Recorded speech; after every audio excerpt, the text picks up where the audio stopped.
पागल इंसान, उठ जा, मनाली जी आई हैं। और मनाली का नाम सुनते ही मनन उठकर खड़ा हो गया। अंश, जो मनन की पीठ पर लेटा था, वो धड़ाम से नीचे जमीन पर गिर गया। वो हड़बड़ाकर बोला, कहाँ है मनाली? अंश अपनी कमर को सहलाते हुए कहता है, अरे मार डाला, ओह कैसा दोस्त है तू। अंश ने अपनी कमर को सहलाते हुए कहा। मनन सिर्फ अंश को अपनी बड़ी बड़ी आंखों से देख रहा था। उसे देख अंश झल्लाते हुए बोला, अबे बैल बुद्धि, तुझे दिखाई नहीं दे रहा था कि मैं तेरी पीठ पर लेटा हुआ था? इतने जोर से कौन उठता है पागल इंसान। मनन उसकी बात पर ध्यान ना दिए बिना सीधा नीचे जाने के लिए अपने कमरे से बाहर चला गया। अंश अपनी कमर सहलाते हुए उसको पीछे से गालियां देकर रोक रहा था। मनन को इस तरह देखकर उसके आदमी भी हैरान हो गए। मनन सीधा किचन में गया और वहां उसने देखा कि मनाली सब्जियां काट रही है। मनाली की पीठ मनन की तरफ थी और पूरे चेहरे पर दुपट्टा होने के कारण उसका चेहरा देखना नामुमकिन सा था। मनन मनाली की तरफ बढ़ गया और जैसे ही उसने मनाली के कंधे को छूना चाहा, अंश ने पीछे से आकर उसके मुंह पर हाथ रख दिया और उसको खींचकर बाहर ले गया। मनन खुद को छुड़ाकर बोला, अबे छोड़ मुझे, क्या कर रहा है यार तू? इतनी जोर से कौन मुंह दबाता है, गधा इंसान। अंश उसे थप्पड़ मारकर बोला, अबे जरा जाग नींद से और खुद को देख जरा। क्या देखूं खुद को, ठीक तो हूं मैं। ओहो, किस एंगल से ठीक है तू? तेरी शर्ट कहाँ है बता। ये सुन मनन को याद आया कि उसने शर्ट सोने के टाइम ही निकाल दी थी और अंश उसे घूर कर देखे जा रहा था। अंश उसे घूरते हुए बोला, बेटा अगर ऐसे ही तू परी जी के सामने जाता ना तो वो पक्का गलत ही समझती तुझे, फिर तेरी लव स्टोरी स्टार्ट होने से पहले ही दी एंड हो जाता उसका। अरे तो रोज ऐसे ही तो रहता हूं ना, तब तो तू कुछ नहीं कहता, आज क्यों प्रॉब्लम होगी तुझे? अंश ने ये सुनकर अपना सिर पीट लिया और गुस्से में बोला, अब गवार किसी भी लड़की के सामने ऐसा नंगा पुंगा जाएगा तो क्या वो तेरी आरती उतारेगी? वो तो गलत ही समझेगी ना। ये सुन रवि बोला, हाँ भाई अंश भाई ठीक कह रहे हैं, अगर आप उनके सामने ऐसे जाओगे तो उन्हें लगेगा कि आप उनका फायदा उठाना चाहते हो और आपने इसीलिए उन्हें यहाँ बुलाया है। मनन को समझ आ गया था कि वो अनजाने में कितनी बड़ी गलती कर रहा था। मनन अंश से कहता है, तू सही कह रहा है यार, अच्छा हुआ तूने संभाल लिया, वरना आज तो कहानी शुरू होने से पहले ही खत्म हो जाती। इसलिए कहता हूँ बादाम खाया कर, इतना बड़ा हो चुका है पर अकल रत्ती भर भी नहीं है तुझमें। इतना सुन मनन मुंह बनाते हुए कहता है, ऐसा मत बोल यार, अपने दोस्त को कोई ऐसा बोलता है क्या? दोस्त है तू भाई, तू दोस्त नहीं पिछले जन्म का किया हुआ दोष है तू। अंश उससे कहता है, बस कर यार, सुना सुना कर मारेगा क्या? देख तेरे चक्कर में कितना टाइम वेस्ट हो चुका है, मैं अभी शर्ट पहन कर आता हूँ और फिर मनाली से बात करता हूँ। मनन बोला। मनन ये कहकर कमरे की तरफ ऐसे भागा जैसे उसके पीछे जंगली कुत्ता पड़ गया हो। अंश ने ऐसे मनन को देखा तो अपना सिर पकड़ लिया। मनन अपने कमरे में आया और अलमारी में अच्छी सी शर्ट देखने लग गया। उसको याद आया कि आज सुबह मनाली ने ब्राउन कलर की ड्रेस पहनी थी तो वो ब्राउन कलर की शर्ट ढूंढने लग गया। आखिर उसे वो शर्ट मिल ही गई। उसने शर्ट पहनी और नीचे आ गया। तब तक अंश सिर्फ अकेले बैठे कुछ सोच रहा था। मनन उसके पास आकर बोला, चल मैं आता हूँ उससे बात करके, ओके तू यहीं रुक। रुक भाई। अंश बोला, क्या हुआ भाई? मुझे कुछ ठीक नहीं लगता यार। क्या ठीक नहीं लग रहा तुझे? मनन बोला, तू बैठ यहाँ। और इतना कहकर अंश मनन को अपने पास बिठाता है और उससे थोड़ा गंभीरता से कहता है, देख भाई ये लड़की मुझे कुछ सही नहीं लगती, कुछ तो गड़बड़ है यार। क्या बोल रहा है तू? क्या सही नहीं लगती तुझे? और ये लड़की क्या मतलब किसको बोल रहा है? नाम भी है उसका और इज्जत से नाम ले। अरे मेरा कहने का मतलब ये है कि परी जी सही नहीं है, मतलब वो किसी के साथ बात ही नहीं करती। अभी रॉकी उनसे बात करने गया था तो उन्होंने तो जवाब ही नहीं दिया किसी बात का। मनन, तो क्या हुआ, नहीं दिया तो नहीं दिया। इतना सुनकर अंश अपना सर पकड़ते हुए कहता है, अरे पागल इंसान, तुझे समझ में नहीं आ रहा है कि मैं क्या कह रहा हूँ? मुझे लगता है कि परी जी बोल नहीं सकती या फिर सुन नहीं सकती, इसीलिए किसी से बात ही नहीं करती, शायद वो गूंगी हो। इतना बोलते ही अंश मनन से थोड़ा पीछे हट गया। मनन ये सुनते ही किसी सोच में पड़ गया। अंश उसको धीरे से, सॉरी भाई, मुझे जो लगा मैंने कह दिया, पर तू क्या सोच रहा है अभी? ये सुन मनन गहरी सोच में कहता है, तुझे क्या लगता है मुझे उससे बात करनी चाहिए या नहीं? देख भाई, अगर तेरा दिमाग और दिल दोनों साथ दे रहे हैं इस बारे में तो अभी उठ और बात कर उनसे, अंश ने उससे कहा। और इतना सुनते ही मनन मुस्कुराकर किचन में काम करती हुई मनाली को देखकर बोला, सही कह रहा है तू। तुझे पता है जब सुबह मैंने उसे देखा तो मेरा दिल जोर से धड़कने लगा। मेरे ही दिल की धड़कनें मुझे सुनाई दे रही थी, लगा जैसे मुझे करंट लग गया हो। मैंने उसके चेहरे को नहीं, उसकी आंखों को देखा जिसमें बहुत सारी बातें ऐसी हैं जो अनकही हैं, जो लफ्जों में बयान नहीं हो सकती। दिल ने जैसे सुकून सा पा लिया उसे देखकर। मैंने भी देखा कि उसने अभी तक कुछ नहीं बोला और ना ही उसे मैंने किसी से बात करते हुए देखा, पर सुबह इस बारे में मैंने सोचा ही नहीं। अब तूने कहा है कि वो बोल नहीं सकती, फिर भी उसे देखकर ये मुस्कुराहट कम क्यों नहीं हो रही? ये धड़कनें वैसी ही तेज क्यों हैं? दिल को सुकून क्यों मिल रहा है? इस बात का जवाब दे, तू बता भाई, अंश बोला। मनन मुस्कुराकर कहता है, क्योंकि ये प्यार है। मुझे नहीं पता इस प्यार के बारे में, मैंने कभी इसको महसूस किया ही नहीं, पर इतना जरूर कह सकता हूँ कि प्यार वो है जो सूरत से नहीं सीरत से प्यार करे, जो उसकी कमियों से नहीं उसकी अच्छाइयों से प्यार करे, जो उसकी खूबसूरती से नहीं उसकी रूह से प्यार करे, जो जिस्म से नहीं उसके दिल से प्यार करे। और मेरे प्यार में कोई छलावा नहीं, ना ही कोई स्वार्थ है। मैं उसकी कमियों से प्यार करूंगा। अगर मैंने उसके बोलने या ना बोलने पर उस पर तरस खाकर अपना लिया तो ये प्यार नहीं है अंश, समझौता है। और मेरा प्यार पाक है, इसमें किसी भी समझौते की कोई जरूरत नहीं। अंश ने इतना सुनना था कि उसने अपने दोस्त को गले लगा लिया और उसके बाकी सारे आदमी जोर जोर से तालियां बजाने लगे जैसे मनन ने कोई अवार्ड जीता हो। मनाली ने जब ये सब देखा तो मनन उसकी तरफ ही देखकर मुस्कुराया जा रहा था। ये देख मनाली अपने काम करने में लग गई। अंश मुस्कुराकर बोला, जियो मेरे लाल पीले हरे नीले, मुझे आज तुझ पर बहुत गर्व हो रहा है। मतलब तूने तो प्यार के बारे में पूरी कथा ही सुना दी। मुझे तुझसे यही उम्मीद थी कि तू कभी किसी के चेहरे से नहीं उसके दिल से ही प्यार करेगा। मनन ये सुनकर मुस्कुरा दिया। उधर मनाली ने खाना तैयार करके रख दिया और अपने हाथ धोने लगी। मनन हॉल से सीधा किचन में आया। उसने फ्रिज खोलकर पानी की बोतल निकाली और उसे पीने लगा। मनाली ने पीछे मुड़कर देखा तो मनन उसे ही देख रहा था। उसके बाद वो अपना काम करने लगी और मनन उसकी तरफ बढ़ गया। उसके ठीक सामने वो आकर खड़ा हो गया। ये देख मनाली थोड़ा सा डर गई। उसको इतना करीब देखकर उसे सिर्फ हैरानी से वो देख रही थी और मनन ये सोच रहा था कि वो उससे कैसे बात करे।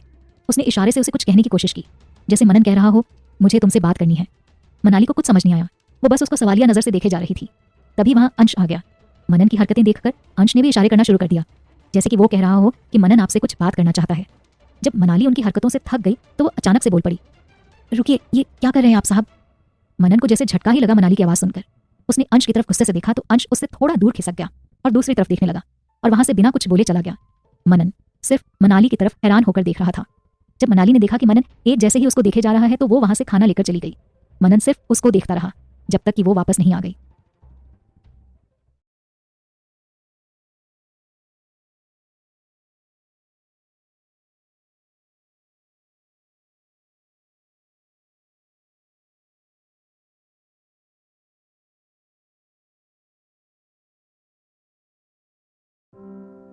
सुनिए अगला भाग, प्यार के उतार चढ़ाव।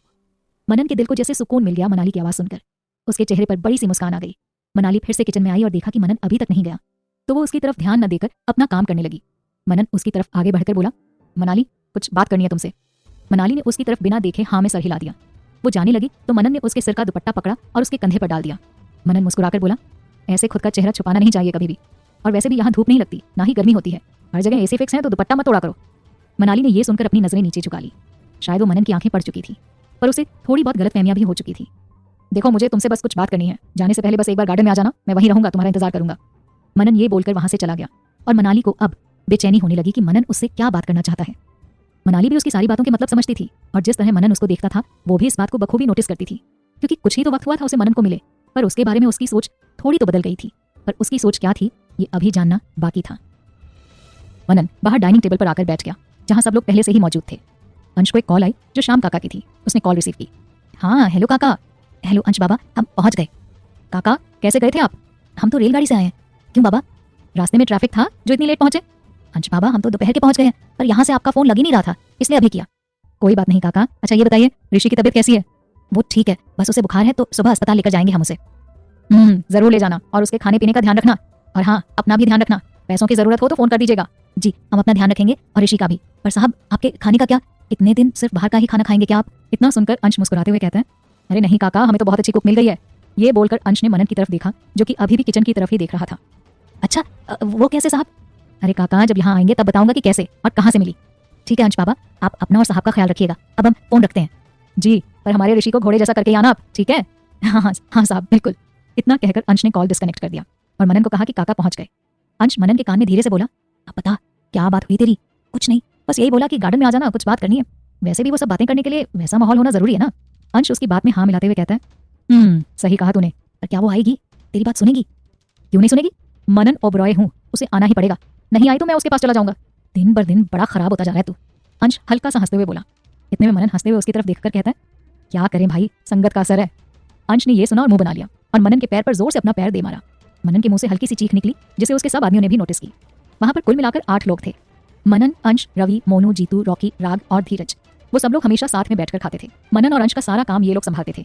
मनाली किचन से आई और उसने सबको खाना परोस दिया। खाने में बहुत सारी चीजें बनी हुई थी और ये सब देखकर सभी खुश हो गए। रवि खुशी से बोला, अरे वाह मनाली जी, आपने तो इतनी जल्दी इतनी सारी चीजें बना ली। जीतू भी खुशी से बोला, हाँ भाई अब खाने में मजा आएगा। खाने में बहुत सारी चीजें थी और सभी लोग खाने पर जैसे टूट पड़े थे। मनन खाते खाते अपने सामने खड़ी मनाली को देखे जा रहा था। अंश भी खाने की तारीफों के पुल बांध रहा था। मनन की नजर मनाली से एक सेकंड भी दूर होने का नाम ही नहीं ले रही थी।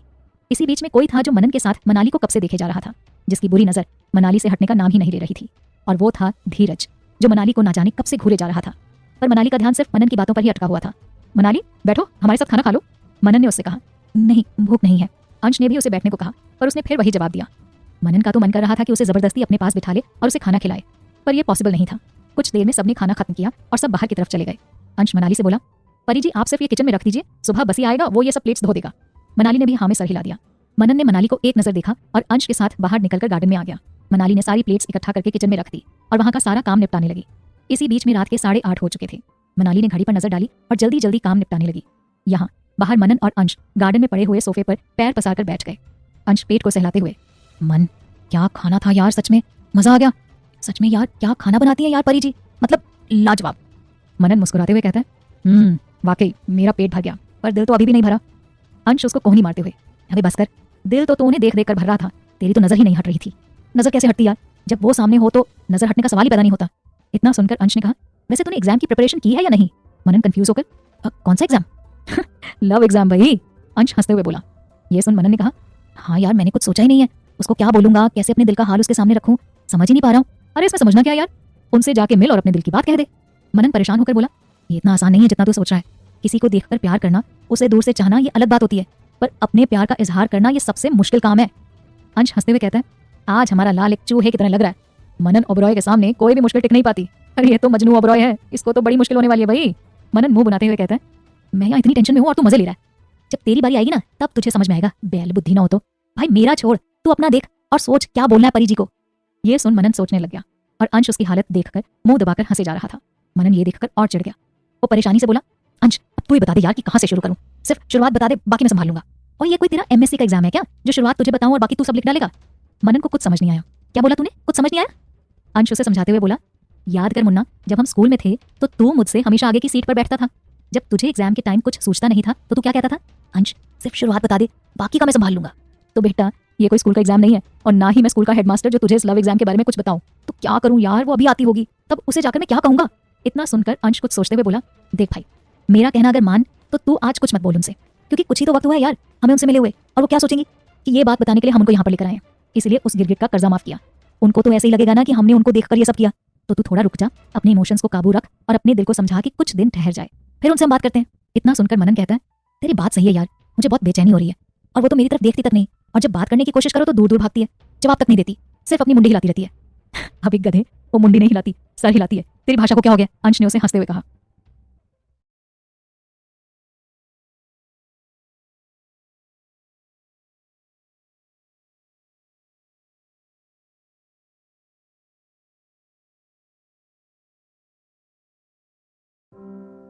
सुनिए अगला भाग, भाग्य का लेख। इस पर मनन झल्लाते हुए, अरे यार ये सब छोड़ ना, मुझे बता कि मैं ऐसा क्या करूं जो वो मुझसे बात करने लग जाए, अपने दिल की बात शेयर करने लग जाए। अंश उसके कंधे पर हाथ रखकर बोला, देख भाई ये जो परी जी है ना वो बाकी लड़कियों से बहुत अलग है। बाकी लड़कियां बोलते बोलते नहीं थकती, पर इनके मुंह से तो एक शब्द नहीं निकलता, उनसे बात करना थोड़ा मुश्किल है। अभी वही तो मैं पूछ रहा हूँ कब से कि कैसे बात करूं।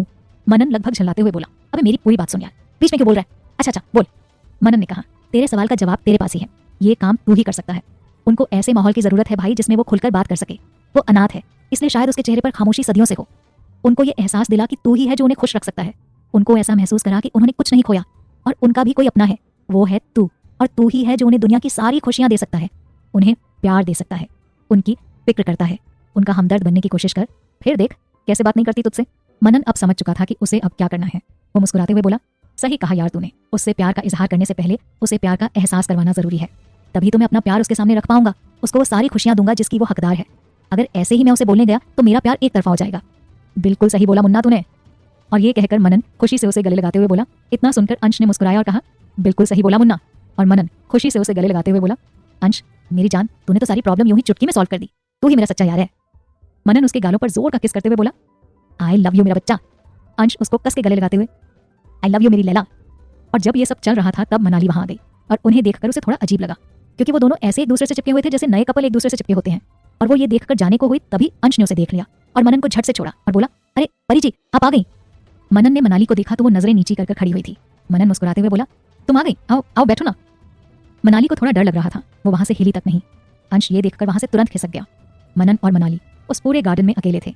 रात का सुहाना मौसम, आसपास से आती ठंडी हवाएं और ऊपर से चांद भी अपनी चमक यहाँ जमीन के चांद के ऊपर बरसाया जा रहा था। मनाली का चेहरा चांद की रोशनी के कारण ज्यादा ही खूबसूरत लग रहा था। ये देखकर मनन फिर से उसकी खूबसूरती में खो गया और उसे पहले की तरह ही निहारने लगा। जब मनाली ने देखा कि मनन उसे ही देख रहा है तब वो और ज्यादा डर गई।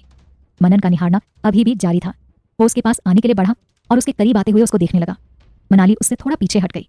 मनन ये देखकर बोला, मुझसे डरने की जरूरत नहीं है तुम्हें, बस मैं तुम्हारा दुपट्टा फिर से हटाने आया हूँ, क्योंकि मुझे पसंद नहीं कि तुम अपना चेहरा ऐसे ढक कर रखो।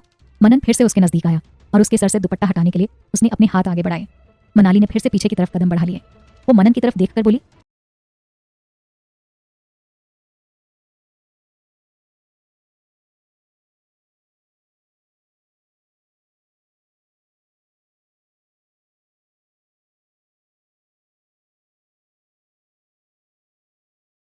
माफ कीजिए साहब, पर मुझे देर हो रही है, मुझे अभी चलना चाहिए। ये कहकर वो पीछे मुड़कर जाने लगी। तभी मनन की आवाज़ उसके कानों में गूंजी, मनाली। मनाली रुक गई और पीछे मुड़कर उसने देखा। जी साहब, तुम्हारी आवाज़ बहुत अच्छी है। और इतना सुनकर मनाली हैरानी से उसकी तरफ देखने लगी।